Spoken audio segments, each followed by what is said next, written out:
So the first question is, what is article all about? Summarize the article in at least 7 sentences. So for my group answer, this is our answer. Cybersecurity attack is everywhere when you are using internet.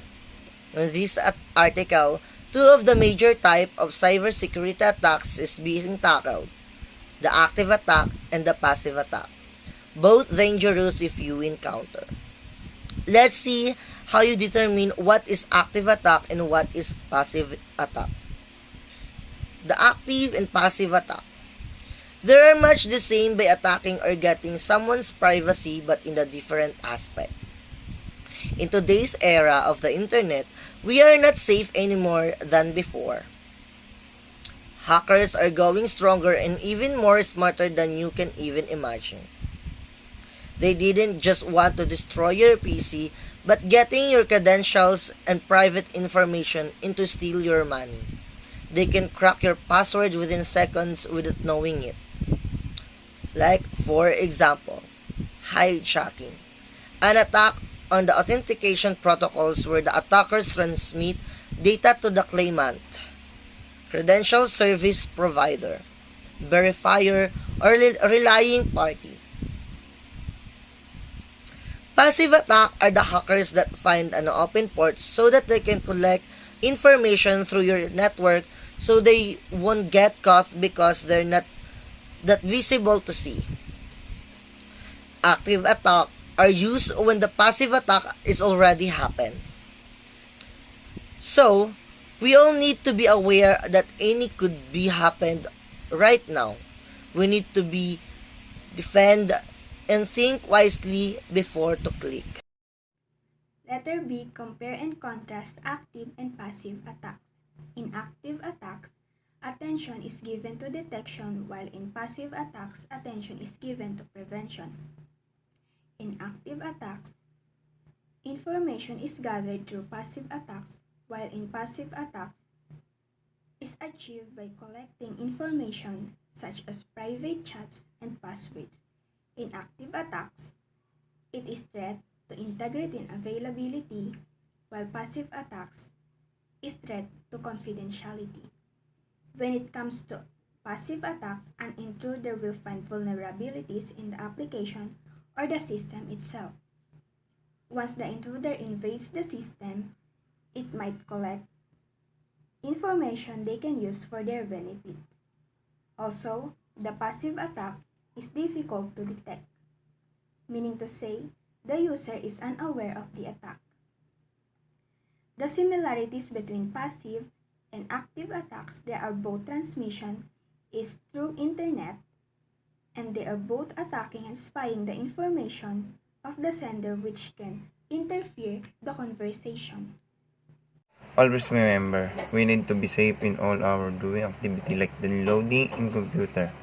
Because the active attack is there always in the apps. We don't know that, but when we download the application, always scan your application to prevent hack our personality computer. For my computer, I always on my firewall.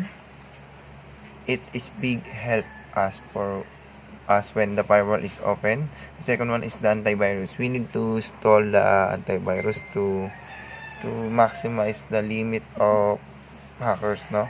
So to prevent, no? Thing in laptop to prevent that hackers, and be confidential our network to strangers. Don't access or don't connect to other computer Wi-Fi or other Wi-Fi because possible it can be the called data passive, no? Passive attack. And getting our information like in the cell phone, no? And secure the all things using password or what that helps to prevent all things to hackers, no?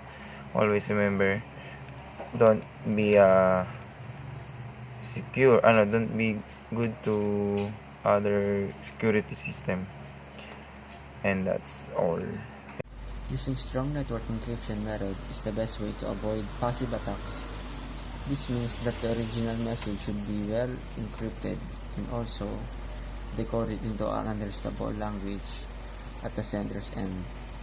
which also explains its focus on prevention.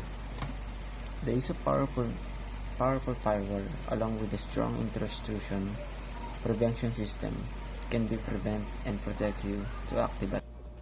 My recommendation to prevent the active attack and passive attack. First, active attack can be prevented by using firewalls and IPS. First, firewall can block unauthorized access while permitting outward communication, and IPS meaning intrusion prevention system. To this, it can prevent malicious activity within a network. And to prevent passive attack, you can use the concept of virtual keyboards and concept of NAC or network access control. Cybersecurity is a big part of our lives today. It is crucial to protect our devices from these malicious activities of attackers. Using encryption techniques to scramble messages, making them unreadable to any unintended recipients. Make sure your password are at least 8 characters long, with mix of upper and lower case with numbers and other characters. Also, do not access personal or financial data in a public Wi-Fi. If you're not sure about the source link, do not click the link or open an attachment. Prevention is better than cure. Thank you. My recommendation to prevent this kind of attacks is to make sure that the applications or any software you are going to use are safe, and make sure that your security is up to date. You can also install or use network protection measures or install virtual private network or VPN to enhance your security network. Last is install a network monitoring software because it provides early warning at the slightest instance of detecting a threat. And this is my recommendation to prevent active and passive attacks because we are all targets of these hackers, and it is better to be safe than sorry. For my recommendations for this kind of attack is that always check the security of your account and just as much as possible change it once a week or once a month so that you make sure that they can't hack your account. In terms of giving information for work or something related to transactions using your other computers or devices, make sure that it's secure and handled with the right person. And always check that you always log out your account if you log into the other devices. Also, keep away from posting sensitive photos or informations on social media platform.